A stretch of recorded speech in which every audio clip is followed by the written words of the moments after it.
I made 111% last time I traded the stock back in August, and it's set up the exact same way right now. So let's go over the chart and I'm gonna show you how I got this.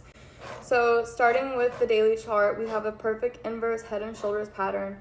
And first off, we're gonna draw our neckline, which connects two top points, which is also gonna be our first initial price target that we're gonna reach for. Secondly, we have to have our head, which is right in the center, right there. And then we have to have, of course, two shoulders. One in this case is a little slanted right here, and the other one right over here. So head, shoulders, up we go, head, shoulders. Okay, that's so corny. Okay, but you see, this is a perfect inverse head and shoulders pattern. Now, that's one thing, but let's get into my most favorite indicator, anchored volume profile. Let me delete all this off. I don't know why it's...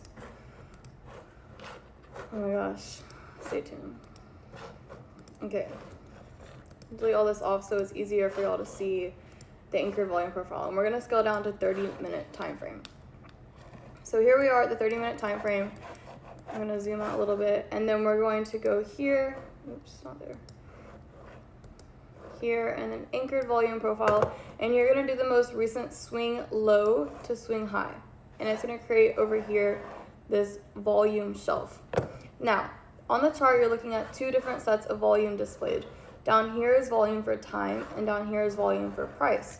What does that mean? So down here, these bars represent volume for the whole entire 30-minute period. So this represents all volume traded during this 30-minute period, 30 minutes, so forth and so on. This represents volume for price. So for instance, this volume bar right here represents all the volume traded at the price 670. Now, why is this so important and why does it work? So clearly right here at 674, there's a lot of volume being traded, a lot of orders being bought and sold.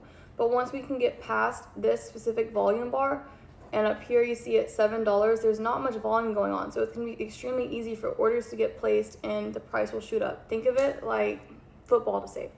You have a defensive line. Once you can get through that defense, you can just run to the touchdown zone super easy because there's no one stopping you. Same exact thing here. Once you get through this price point where there's so many orders being pushed through, you can basically just not free fall because price is going up, but you can run to the touchdown zone to say.